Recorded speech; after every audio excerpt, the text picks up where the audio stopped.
आज हम बात कर रहे हैं डॉक्टर सबा सिद्दीकी साहब से, जो कि अतिरिक्त प्राध्यापक हैं मेडिसिन विभाग एम्स रायपुर में। सर, कार्यक्रम में आपका बहुत बहुत स्वागत है। धन्यवाद। मेरा श्रोताओं को और आपको बहुत बहुत नमस्कार। और सबसे पहले हम आपसे यही जानना चाहेंगे कि हम सामान्य रक्तचाप किसे कहते हैं, जिसे हम नॉर्मल ब्लड प्रेशर भी कहते हैं। नॉर्मल ब्लड प्रेशर या फिर सामान्य रक्तचाप वो होता है जो हमें हमारे बॉडी में, हमारे शरीर में खून के प्रवाह को बनाए रखता है। और इसके लिए एक लेवल होना चाहिए जो बच्चों में, बड़ों में अलग अलग होता है, लेकिन 18 साल से उम्र से लेकर के और चाहे 80 साल 90 साल जो भी उम्र हो, हर उस उम्र में हम एक ब्लड प्रेशर के नापते हैं। नापने के बाद ही बता सकते हैं ये नॉर्मल है या एबनॉर्मल है। तो उसका एक लिमिट होता है जिसको हम नापते हैं। नापने में हम 2 रीडिंग्स आती हैं। किसी भी ब्लड प्रेशर में आपने डॉक्टर के पास या कहीं भी देखा होगा, जब आप जाते हैं तो पहली चीज़ जो देखी जाती है पल्स देखी जाती है, उसके बाद ब्लड प्रेशर देखा जाता है, जो रक्तचाप कहते हैं। उसमें एक जो ऊपर का फिगर होता है, 2 फिगर्स होते हैं, एक ऊपर में वैल्यू लिखी होती है, एक नीचे वैल्यू बटा करके लिखी होती है वैल्यू। तो ऊपर वाले जो फिगर होता है उसको कहते हैं सिस्टोलिक ब्लड प्रेशर और नीचे वाले फिगर को डायस्टोलिक ब्लड प्रेशर। और इसकी ये वैल्यूज़ अगर 130 और 80 से कम है तो हम कहते हैं कि बिल्कुल नॉर्मल है। और अगर इससे अधिक होता है तो फिर हम एक असेसमेंट करके रिस्क के अनुसार हम बताते हैं कि हाँ, इस प्रेशर को अतिरिक्त रक्तचाप है या फिर हाई ब्लड प्रेशर है या फिर हाइपरटेंशन, जो भी जोन से भी सबसे हम करें, मगर इसको हम फिर हाई ब्लड प्रेशर कहते हैं। जी, आपने उम्र का भी जिक्र किया कि उम्र के साथ ये थोड़ा बदल सकता है या बदलाव हो सकता है, उसे हम कैसे समझ सकते हैं? अच्छा, उसमें मिश्राम जी सबसे पहली चीज़ समझने की है कि उम्र के साथ हर चीज़ में, चाहे वो हमारी स्किन हो, स्किन में भी झुर्रियाँ आती हैं। अगर 40 के बाद है, शरीर में बदलाव आने शुरू होते हैं। और ये बदलाव कोई एक दिन में नहीं आता है, धीरे धीरे आता है। और धीरे धीरे ये कह लें कि एरर्स हमारे शरीर में जमा होते हैं या फिर उम्र की निशानियां हमारे शरीर में जमा होती हैं, जैसे कि बाल का सफ़ेद होना। उसी तरीके हमारी जो धमनियाँ हैं, जो हमारे ब्लड वेसल्स हैं, वो भी स्टिफ होने लगती हैं और इसके कारण से ब्लड प्रेशर हमारा बढ़ने लगता है। इसीलिए देखा जाता है कि जो ब्लड प्रेशर होता है और ये हाई ब्लड प्रेशर होता है वो एक उम्र के बाद ही ज़्यादातर दिखता है। कुछ बीमारियों में, लेकिन ये हमेशा सही नहीं होता। कुछ बीमारियों में, जैसे किसी पेशेंट को अगर किडनी की बीमारी है, कुछ इंडोक्राइन की बीमारियां होती है जिसमें कम उम्र में भी, इवन बच्चों में भी हाई ब्लड प्रेशर की शिकायत हो सकती है। जी, ऐसे जो केसेस होते हैं जी, वहाँ पर हमें किन बातों का ख्याल रखना चाहिए? अच्छा, तो ऐसे केसेस में हम इसको 2 तरीके से, जो हमारी सोच है उसको दो रास्तों में बांटेंगे। एक तो पहले होता है कि जो उम्र के साथ होने वाली ब्लड प्रेशर है, जो अमूमन 30 से 40 साल की उम्र के बाद होना शुरू होती है, ठीक। और एक दूसरा होता है जिसे हम कहते हैं सेकेंडरी हाइपरटेंशन। सेकेंडरी हाइपरटेंशन जो है वो होने का कारण ये होता है कि जब किसी कारण से, किसी दूसरी बीमारी जैसे थायराइड की बीमारी के ऊंच नीच के कारण से या किडनी की बीमारियों के कारण से वो कम उम्र में हो जाती है। तो जो पहला वाला कैटेगरी है वो कहीं ज़्यादा कॉमन होता है। 90 to 95% जो ब्लड प्रेशर होता है किसी को, वो पहले वाले कैटेगरी में होता है, जो कि उम्र के साथ होता है। इसमें सबसे पहला जो कारण हमें समझने की बात है कि हमें विरासत में शायद पढ़ाई लिखाई, हमारी जो ज़मीन से मिलती है, माँ बाप से मिलती है, उसके साथ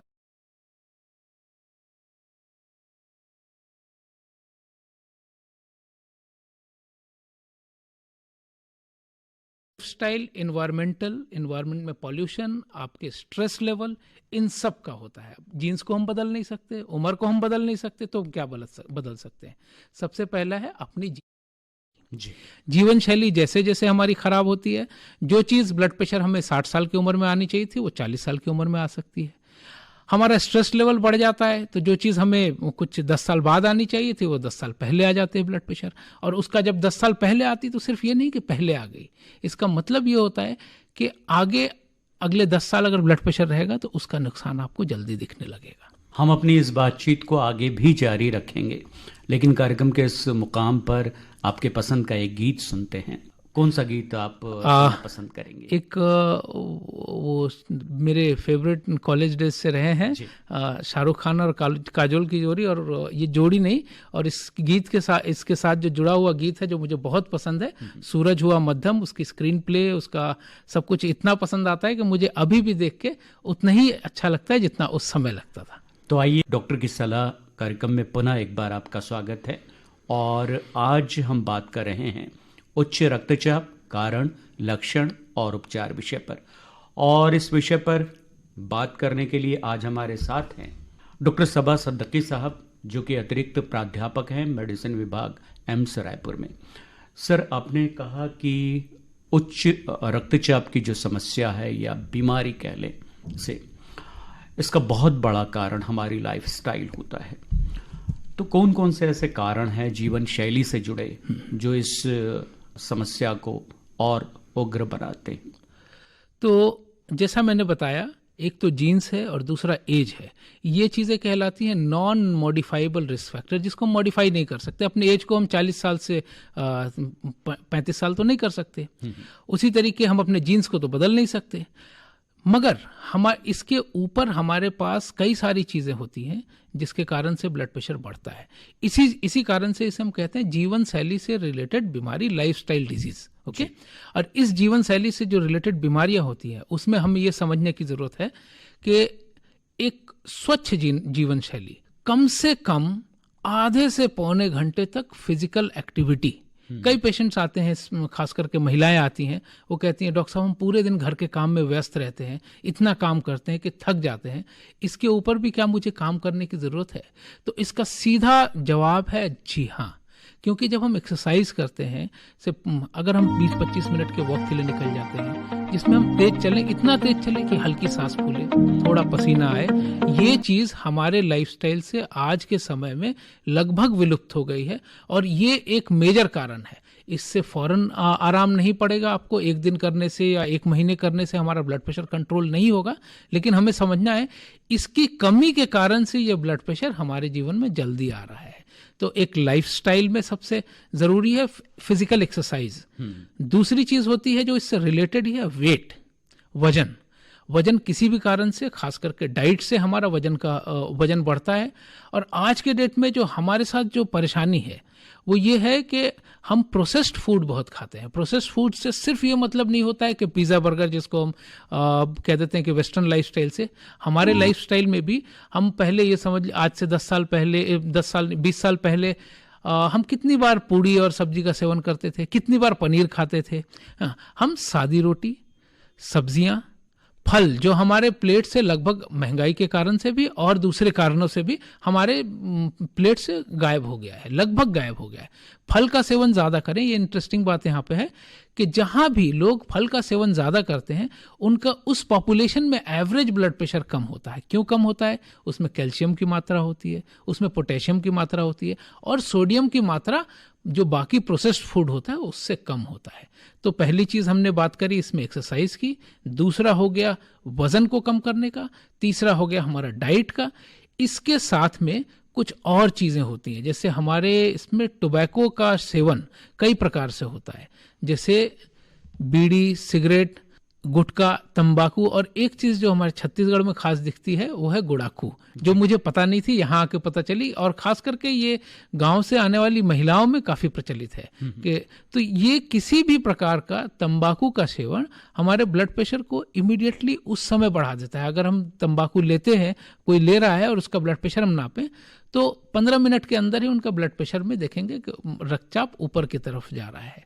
तो तंबाकू का सेवन, फिर उसी तरीके हमने ये देखा है कि यहाँ पे शहरों में जो लोअर मिडिल क्लास है, जो रोज़ अपना काम करता है, उसमें अल्कोहल की मात्रा, शराब का सेवन करने की ये ज़्यादा है किसी भी दूसरे शहर के मुकाबले। तो यहाँ पे ये कहेंगे कंप्लीट स्टॉपेज की ज़रूरत नहीं है, कंप्लीट बंद करने की ज़रूरत नहीं है, लेकिन इसको कट डाउन करके इस लेवल पे रखना है कि सुरक्षित रहे। तो ये 5 चीज़ों का सबसे ज़्यादा है, और बहुत सारी चीज़ों के लाइफस्टाइल में महत्व है, जीवन शैली में महत्व है, लेकिन ये 5 चीज़ें सबसे पहला है उसमें एक्सरसाइज, दूसरा है डाइट, और इन दोनों से रिलेटेड है वजन, उसके साथ रिलेटेड है स्मोकिंग और अल्कोहल। महिलाओं का जहाँ तक सवाल है, घर में सुबह से लेकर शाम तक लगातार वो काम करती रहती हैं। आपने कहा कि उसके बावजूद हमें डेली एक्सरसाइज की ज़रूरत है, ऐसा क्यों?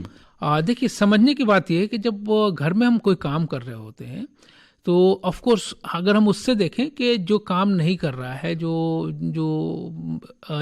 जिसने अपने घर में डोमेस्टिक हेल्प रख रखा है, उससे ज़्यादा उनमें ज़्यादा नुकसान है। फिजिकल एक्टिविटी वो भी मायने रखती है, लेकिन जब हम एक्सरसाइज करते हैं तो एक ग्रेडेड वे में करते हैं, धीरे धीरे बढ़ता है। हमारे हमारी सांस लेने की जो डेप्थ है वो बढ़ती है। हमारा ब्लड प्रेशर थोड़ा उस समय बढ़ता है, हार्ट रेट उस समय बढ़ता है। तो हमने क्या किया, अपने हार्ट को, अपने लंग्स को, अपने मसल्स को धीरे धीरे करके उसमें जोर दिया। अब ये समझ लिया, अगर किसी चीज़ को हम धीरे धीरे जोर देते हैं तो उस चीज़ को बॉडी अडॉप्ट करने की कोशिश करती है, उस चीज़ से बॉडी मैच करने की कोशिश करती है, तालमेल बैठाने की कोशिश करती है। और इस कारण से जब लंबे समय तक अगर हम ग्रेडेड वे में एक्सरसाइज करते हैं, उसका असर घर में काम करने से काफ़ी अलग हो जाता है। घर में हम पोछा भी कर रहे होते हैं, हो सकता है कपड़े भी धुल रहे हैं, लेकिन कभी भी एक धीरे धीरे करके उठता हुआ, इंटेंसिटी बढ़ती हुई मात्रा में वो नहीं हो पाता है। इसी कारण से, और ये चीज़ यहाँ और ज़्यादा महत्वपूर्ण हो जाती है महिलाओं के लिए, कि अभी देखा जाता है कि पुरुषों से ज़्यादा जो मिडिल एज की महिलाएं हैं उनमें ये मोटापा और इसके कारण से बहुत थकान लगना, शरीर में कमज़ोरी लगना, ये सब चीज़ बहुत ज़्यादा प्रचलित हो गई है। आज के जो शहर में रहने वाली महिलाएं हैं, जो छोटे छोटे घरों में रहते हैं, और वहाँ पे हमारे सब पास बहुत सारी मशीनें हो गई हैं, जिससे मिक्सी से लेकर के हर चीज़ की, ये नहीं कह रहा हूँ कि उसके फ़ायदे नहीं है, उसके फ़ायदे हैं, आप वो करिए, लेकिन साथ में सुबह मॉर्निंग वॉक पे जाइए। और इससे एक और चीज़ जो हम कह सकते हैं कि आज के डेट में हमें हर जगह ऑफर और बोनस की आदत होती है, उसमें एक बोनस चीज़ और मिलता है। जब हम एक्सरसाइज करते हैं तो हमारे शरीर में एक हार्मोन रिलीज होता है जिसको हम कहते हैं एंडोर्फिन, और ये एंडोर्फिन हैप्पी हार्मोन होता है जो हमारे चित्त को खुश रखने के लिए, और जो आप अंदर से कभी फील करते हैं कि आज बहुत अच्छा फील हो रहा है, और ये खासकर तब होता है जब हम एक्सरसाइज करके आते हैं, ये इसी कारण से फील होता है। तो यहाँ एक बोनस भी है, सिर्फ आपको हेल्थ का बेनिफिट नहीं है, मन का भी बेनिफिट है, और आपके ओवरऑल पर्सनैलिटी में सुधार आता है एक्सरसाइज के कारण से। जी, हर व्यक्ति चाहता है कि उसकी जीवन शैली बेहतर हो। इसकी शुरुआत, एक अच्छी शुरुआत कैसे की जा सकती है? किसी भी बदलाव को हमारे जीवन में आदत बनने में 21 दिन का समय लगता है। ये सिंपल तरीका है बताने का। एक हैबिट को अपने जीवन में उतारना है, उसको कम से कम 21 दिन तक लगातार करना है। उसके बाद हम देखेंगे कि वो आदत बन जाएगी और फिर वो हम आसानी से कर पाएंगे। अब इसको हम समझने की ऐसे कोशिश करते हैं कि चलिए, मैंने आपको बताया खाने के बारे में भी, मैंने आपको बताया व्यायाम के बारे में भी। मुझे पहले टहलना पसंद था, अपनी व्यस्तताओं के कारण से या थकान के कारण से अब मैं टहलने नहीं जाता, या कोविड के दौरान हमारी बहुत सारी जो हमारे पुराने रोज़मर्रा की जो चीज़ें थी वो बदल गई, उसके बाद से हम वापस उसमें नहीं जा पाए। तो मैं अगर एक्सरसाइज पहले करता था, मैं सोचूंगा कि पहले एक्सरसाइज पे जाऊं, डाइट को मैं नेक्स्ट स्टेप पे लूंगा। तो जिसको हम कहते हैं धीरे धीरे अपने जीवन शैली में बदलाव लाएं, न कि एकदम से सोचे कि आज से मैं बिल्कुल हेल्दी हो गया हूं। तो कम से कम एक चीज को थाम लें, उस चीज को अगले 21 दिन तक लगातार करें, ईमानदारी से करें, फिर हम देखेंगे कि उसको करना आसान हो जाएगा।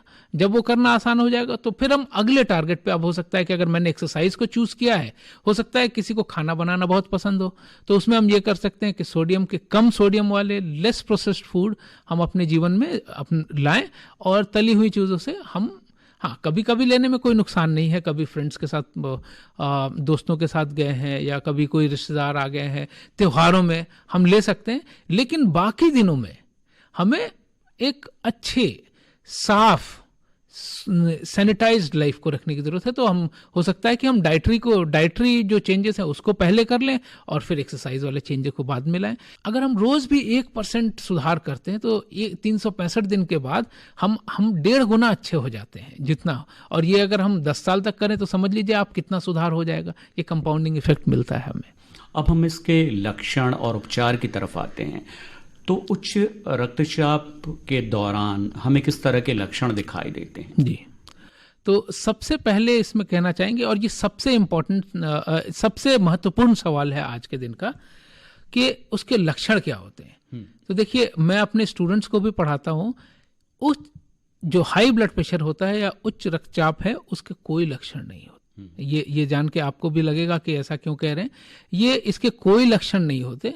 लक्षण तब आते हैं जब हमारे शरीर में उच्च रक्तचाप से हमारे किसी शरीर के अंग में कोई बदलाव आने लगता है। उस बदलाव को आने में समय लगता है। तो हमें ये समझना है कि अगर 30 साल से उम्र का 30 साल से ज़्यादा की उम्र है, तो हमें ब्लड प्रेशर नियमित रूप से नापना है। घर पे आज के डेट में हमारे पास बहुत आसानी हो गई। आज के समय में हमारे पास इलेक्ट्रॉनिक मशीनें होती हैं और जो काफ़ी सही बताती हैं। अगर हम सही तरीके से इस्तेमाल करें तो ब्लड प्रेशर नाप के ही हम बता सकते हैं कि हाँ, हमारा ब्लड प्रेशर बढ़ा हुआ है कि नहीं। मगर फिर भी कुछ चीज़ें होती है, एक होती है उच्च रक्तचाप और एक चीज़ होती है उच्च रक्तचाप से हुई इमरजेंसी की स्थिति। इमरजेंसी की स्थिति में चक्कर आना, सर में भारीपन लगना, आंख से धुंधला दिखना, या कुछ दूर चलने पे, जैसे कहें कि अगर मैं अपने घर से आंगन तक जा रहा हूँ, वहाँ चलने में मेरी सांस ज़्यादा फूलने लग रही है, या रुकना पड़ जा रहा है, या पाँव में सूजन होना, ये सारे लक्षण हो सकते हैं उच्च रक्तचाप से हुए इमरजेंसी के, और जिसके लिए हमें इमीडिएटली डॉक्टर से मिलना चाहिए। आपने ये भी कहा था कि एक मर्तबा यदि हम डॉक्टर के पास जाते हैं और उन्हें ऐसा लगता है कि बीपी की दवाएं स्टार्ट कर देनी चाहिए जी, और हम ऐसा मानकर चलते हैं कि नहीं, अभी तो मैं सामान्य लग रहा हूँ, अभी मुझे दवा लेने की कोई ज़रूरत नहीं है, बिल्कुल, तो डॉक्टर के मशवरे को मानना कितना ज़रूरी होता है? हाँ, ये चीज़ भी बहुत ही आपने रेलिवेंट सवाल किया है। यहाँ क्या होता है, हम लोग जब पेशेंट्स हमारे पास आते हैं, जो मरीज आते हैं, वो बोलते हैं डॉक्टर साहब हमें कोई सिम्टम्स नहीं है, कोई परेशानी या जो परेशानी थी वो ख़त्म हो गई, सिर में दर्द था अब ख़त्म हो गया है, तो क्या हम ब्लड प्रेशर की दवा को जारी रखें या बंद कर दें? तो देखिए, यहाँ पे हमें समझने की ज़रूरत है कि कोई वायरल फीवर होता है या कोई टीबी होती है या टाइफाइड होता है, तो उसमें एक समय सीमित रूप से हम दवा देते हैं, किसी में 2 हफ्ते के लिए, किसी में 6 महीने के लिए। मगर उच्च रक्तचाप किसी को अगर हो रहा है तो अब ये मान के चलें कि बॉडी शरीर में कुछ ऐसे चेंजेस हो गए हैं या उम्र हमारी ऐसी आ गई है जिससे ब्लड प्रेशर बढ़ा रहेगा। हम दवा खाते हैं, उससे ब्लड प्रेशर कम हो जाता है, नॉर्मल हो जाता है। दवा छोड़ देंगे तो हो सकता है 2-4 दिन कम रहेगा और फिर से बढ़ जाएगा। तो इसी के लिए हमारे लिए समझना ज़रूरी है कि दवा लेना हमारे लिए इसमें लगभग सारी उम्र, लेकिन मॉनिटरिंग के साथ। इस बीमारी की जो प्रकृति होती है वो ये होती है कि आज जितना है, आज से शायद 2 साल बाद उससे ज़्यादा लेवल पे होगा।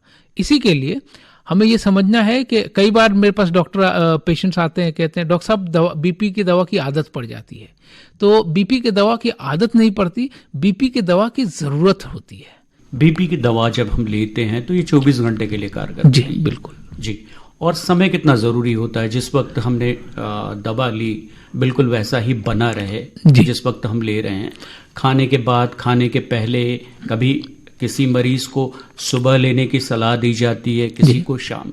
इस बारे में आप क्या कहना हाँ, तो यहाँ पे जो आपने सवाल किया है वो ये है कि क्या हमें सुबह दवा लेनी चाहिए, क्या हमें खाली पेट में दवा ले सकते हैं या शाम में दवाएं ले सकते हैं? इसको अलग अलग समझने की कोशिश करते हैं। जैसे जैसे हमारी आयु बढ़ती है या हमें ब्लड प्रेशर किसी को 2 साल से है और किसी को 10 साल से है, तो दोनों बराबर तो नहीं हो सकते। तो इस केस में हमें दवाओं की मात्रा बढ़ानी पड़ती है, डॉक्टर्स हमारी दवाओं को बढ़ाते हैं। ठीक, तो कुछ दवाएं होती हैं जिसको हम सुबह डॉक्टर प्रिस्क्राइब करता है, कुछ को शाम में प्रिस्क्राइब करते हैं। तो क्या रहता है कि कोई चीज़ हमारी जीवनचर्या से मिला हुआ है कि नाश्ता किया हमने, नाश्ता करके हमने ब्लड प्रेशर की गोली खाई, फिर ऑफिस चले गए या काम पे चले गए, कुछ सोते समय लेने के। तो इसमें टाइमिंग की ज़रूरत ऐसी इम्पॉर्टेंट नहीं है। इम्पॉर्टेंट जो महत्वपूर्ण वो है कि अगर आप शाम के समय में दवा खा रहे हैं तो उस दवा को शाम के समय में ही खाएं। 1-2 घंटे 3 घंटे अगर भूल जाते हैं, रोज़ खानी है तो कई बार होता है कि कुछ व्यस्तता के कारण हम भूल जाते हैं, तो 2-3 घंटे ऊपर नीचे अगर हो जाता है, कोशिश करें कि ना हो, लेकिन हो जाता है तब भी हम ले सकते हैं। लेकिन सुबह की दवा और शाम की दवा दोनों मिलाकर के एक साथ खाने की ये सलाह मैं नहीं दूंगा। दूसरी एक समस्या जो आती है हमारे जो महिलाओं में, खास करके कई बार व्रत रखती हैं तो सोचती हैं कि आज तो खाली पेट है तो दवा खाना चाहिए या नहीं खाना चाहिए। ऐसे में आज तो मैंने कुछ खाया नहीं है, खाली पेट में ये दवा नुकसान तो नहीं कर जाएगी। तो वैसे में हमें ये बिल्कुल स्पष्ट करना चाहता हूँ कि ऐसी कोई बात नहीं है। ये दवाएं ऐसे डिज़ाइन की गई हैं, ये इतनी सेफ हैं कि इसको आप खाली पेट या भरे पेट से नहीं लेना है और आप कभी भी ले सकते हैं। अगर आपने व्रत रखा है और आप पानी पीना अगर अलाउड है तो आप दवा भी उसमें ले सकते हैं। बहुत बहुत शुक्रिया डॉक्टर सबा सिद्दीकी साहब। आज आपने उच्च रक्तचाप, कारण, लक्षण और उपचार विषय पर बहुत ही महत्वपूर्ण जानकारी दी। उम्मीद करते हैं ये जानकारी हमारे श्रोताओं के लिए फ़ायदेमंद होगी। आपने हमारे लिए वक्त निकाला, हमसे बात की, बहुत बहुत शुक्रिया आपका। धन्यवाद। और इसी के साथ डॉक्टर की सलाह कार्यक्रम का ये अंक समाप्त होता है। अब पंकज मेश्राम को अनुमति दीजिए। नमस्कार।